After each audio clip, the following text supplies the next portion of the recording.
Saudações pessoal, eu sou o Rafael Rocha Lima e você está no Mentor Jurídico. O tema do nosso vídeo de hoje são as modificações nas súmulas e orientações jurisprudenciais do TST com vistas à sua adequação ao novo Código de Processo Civil. Esse é um tema bastante importante que interessa especialmente aos concurseiros que se preparam para os concursos na área trabalhista e também de grande utilidade para os profissionais que militam na área. Como vocês sabem, a jurisprudência do Tribunal Superior do Trabalho, ela é um referencial bastante importante e seguido pelos demais tribunais trabalhistas, de maneira que as súmulas do TST se aproximam bastante da própria lei em termos de eficácia. Então, sem mais delongas, façamos a análise da nova redação das súmulas. A primeira, a súmula 263, ela se refere ao indeferimento da petição inicial em razão de instrução deficiente. Olha que interessante. A partir do artigo 330 do CPC de 2015, o TST fez uma releitura dessa súmula para ajustá-la aos princípios da máxima efetividade do processo e da primazia do julgamento de mérito. Nesse quadro comparativo, aqui vocês podem visualizar exatamente o que foi modificado. Vamos ler a nova redação. Salvo nas hipóteses do artigo 330 do CPC de 2015, o indeferimento da petição inicial por encontrar-se desacompanhada de documento indispensável à propositura da ação ou não preencher outro requisito legal, somente é cabível se, após intimada para suprir a regularidade em 15 dias, aí a novidade, mediante indicação precisa do que deve ser corrigido ou completado, a parte não o fizer. Olha só, agora o juiz do trabalho tem o dever de indicar à parte qual que é o problema da petição inicial, o que está faltando, o que ela precisa fazer para sanar o vício. Isso é um reflexo do princípio da cooperação contido no novo Código de Processo Civil. O TST, atento a essa novidade, ajustou sua súmula para trazer do processo ao processo de trabalho essa vantagem. Na sequência, pessoal, nós vamos examinar a nova redação da súmula 393, que trata precisamente do efeito devolutivo em profundidade do recurso ordinário. A maior novidade está aqui no item 2, que diz o seguinte: se o processo estiver em condições, o tribunal, ao julgar o recurso ordinário, deverá decidir desde logo o mérito da causa, nos termos do parágrafo 3º do artigo 1013 do CPC de 2015, inclusive quando constatar a omissão da sentença no exame de um dos pedidos. Olha que interessante, a súmula nesse item está tratando da sentença citra petita, ou seja, aquela decisão que não enfrenta todas as pretensões deduzidas na petição inicial. Via de regra, diante de uma sentença dessa natureza, o tribunal caça a sentença e determina a baixa dos autos ao juiz do primeiro grau para que ele possa enfrentar todas as pretensões. O novo código traz uma novidade, estabelecendo que, se a causa estiver madura, o tribunal poderá desde logo julgar aquele pedido que não foi enfrentado na sentença. Isso traz um ganho em termos de celeridade e eficiência para os julgamentos, isso ninguém tem dúvida. Na redação anterior da súmula, essa possibilidade ela só acontecia nos casos de extinção do processo sem exame de mérito, caso em que o tribunal, ao examinar o recurso, poderia, se a causa estivesse madura, já aplicar o direito ao caso concreto. Era uma situação mais restrita. Pela nova redação, mesmo que o juiz tenha julgado em parte o mérito de algum dos pedidos, ele poderá avançar sobre os pedidos que não foram decididos pelo juiz de primeiro grau e solucionar desde logo todas as pretensões, evitando a perda de tempo com a restituição dos autos à vara de origem. Bom, vamos à próxima súmula modificada, exatamente a súmula 400, que trata da ação rescisória de ação rescisória.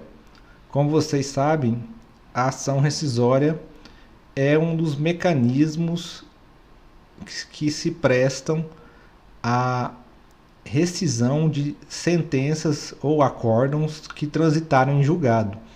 Ou seja, são uma das poucas hipóteses em que é possível rever o que restou decidido em processo no qual não caiba mais recurso.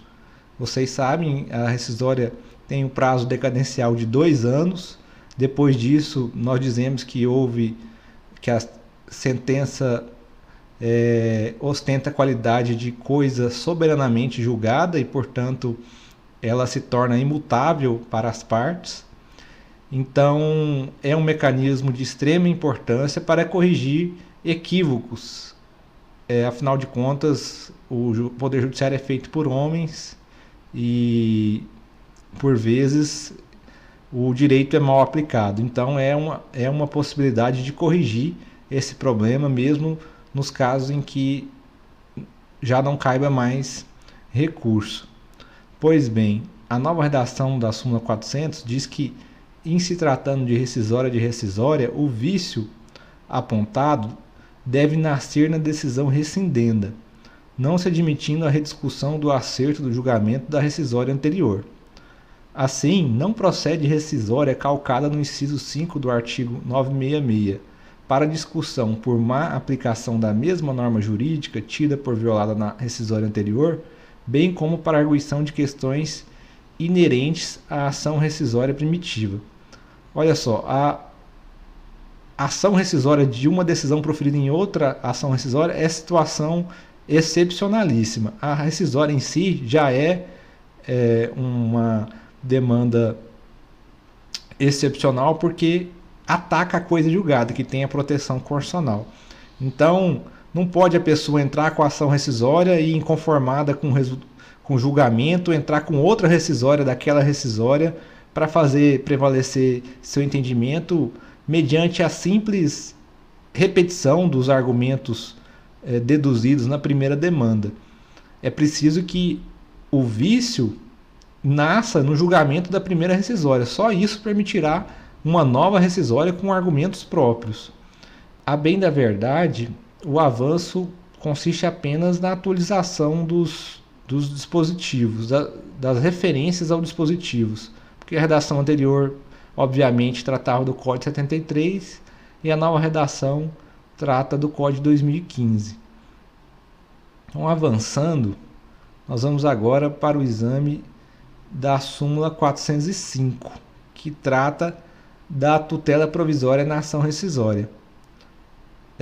A redação anterior da súmula se reportava ao artigo 273, parágrafo 7º do CPC de 1973, deixando claro que era possível o pedido liminar formulado na petição inicial da ação rescisória com vistas à suspensão da execução da decisão rescindenda. A redação da súmula foi modificada porque o novo código trata da tutela cautelar e da tutela antecipada como espécies do gênero da tutela provisória. Então é mais uma questão de adequação da nomenclatura sem maiores reflexos na prática. Avançando, vamos ver agora a modificação da súmula 407, que também trata da ação rescisória, mais precisamente da legitimidade ad causam do Ministério Público. Aqui também houve apenas uma atualização da redação para corrigir a referência aos dispositivos do CPC. A redação anterior, como eu disse, por óbvio, mencionava os dispositivos do código Buzaide. A redação nova já traz a referência correta aos dispositivos correspondentes do CPC 2015. A tônica dessa súmula é dizer que as situações descritas no artigo 967, quanto à legitimidade do Ministério Público para a rescisória, são apenas exemplificativas. Ou seja, esse rol não é taxativo, o que significa que o Ministério Público também poderá propor ação rescisória em outras situações diferentes das que já estão listadas aqui. Então foi mais uma atualização referencial ao texto novo, sem maiores consequências. Adiante, nós temos a súmula 408, que trata da capitulação errônea na petição inicial da ação rescisória. O que acontece? As hipóteses de ação rescisória estão listadas no Código de Processo Civil, são situações, esse sim é um rol taxativo, porque aponta em seus incisos todas as possibilidades de ajuizamento da rescisória, e a súmula informa que a indicação incorreta do dispositivo em que a petição se baseia não impede o julgamento e não torna a petição inicial inepta.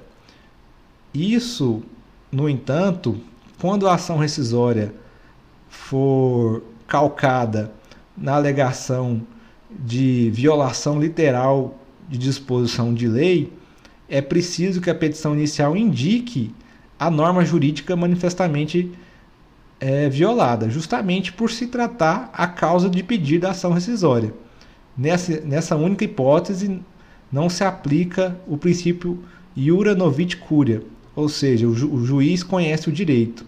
Então, quando a parte intenta uma rescisória por violação expressa à disposição legal, ele tem que indicar qual que foi essa disposição legal que foi afrontada de forma literal pela decisão rescindenda.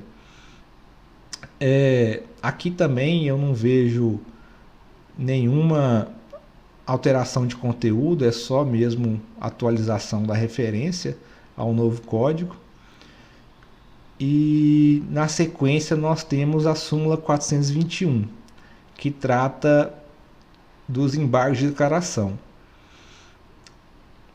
contra a decisão monocrática do relator. Olha que interessante. Nós temos muitos casos em que o próprio relator, por decisão monocrática, julga o recurso. E, por vezes, a parte entende que essa decisão monocrática apresenta alguma omissão, obscuridade ou contradição. E então ele opõe embargos declaratórios para sanar esse suposto vício. Quando os embargos não têm efeito modificativo, ou seja, quando a parte não quer rediscutir o mérito da decisão, mas apenas afastar aqueles vícios, os embargos são julgados normalmente pelo relator de forma monocrática. No entanto, se a parte, ao opor embargos, pretende o reexame da causa, pretende que o relator modifique, reforme a sua decisão, nesse caso, ele deve converter os embargos de declaração em agravo interno.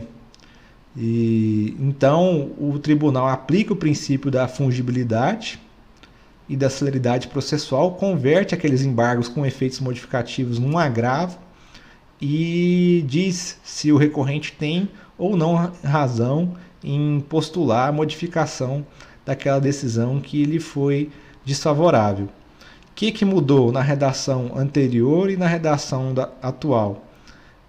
O que mudou foi que o TST, atento ao novo código, ele passou a permitir que o recorrente no caso de conversão dos embargos em agravo, que ele complemente as suas razões. Olha que interessante. O tribunal, o relator no tribunal, deve dar oportunidade para a parte ajustar aqueles embargos de declaração ao modelo do agravo interno. Porque no agravo interno, o recorrente tem um dever de combater todos os fundamentos da decisão agravada. Então, para preservar o recurso e para a parte não ser pega de surpresa com a conversão dos seus embargos em um agravo, a lei permite que ele complemente as suas razões recursais, e o TST trouxe isso para o processo do trabalho, demonstrando que esse princípio da cooperação também é perfeitamente aplicável ao processo do trabalho. Então, pessoal, era isso que eu tinha para essa videoaula de hoje. Eu espero que vocês tenham gostado. São novidades importantes que estão trazendo inquietação aí para muitos profissionais que advogam na Justiça do Trabalho. Então é importante que o TST realmente enfrente de antemão quais regras do novo código realmente se aplicam ao processo do trabalho, porque isso dá para o jurisdicionado maior segurança jurídica, serve de norte interpretativo e evita a propositura de um sem número de recursos desnecessários. Espero que vocês tenham gostado. Vou pedir para vocês acessarem o nosso site www.mentorjuridico.com.br, deixarem suas críticas, suas sugestões, suas dúvidas. Eu terei prazer em respondê-las, tentando contribuir para o entendimento da matéria. Um abraço e até o próximo vídeo.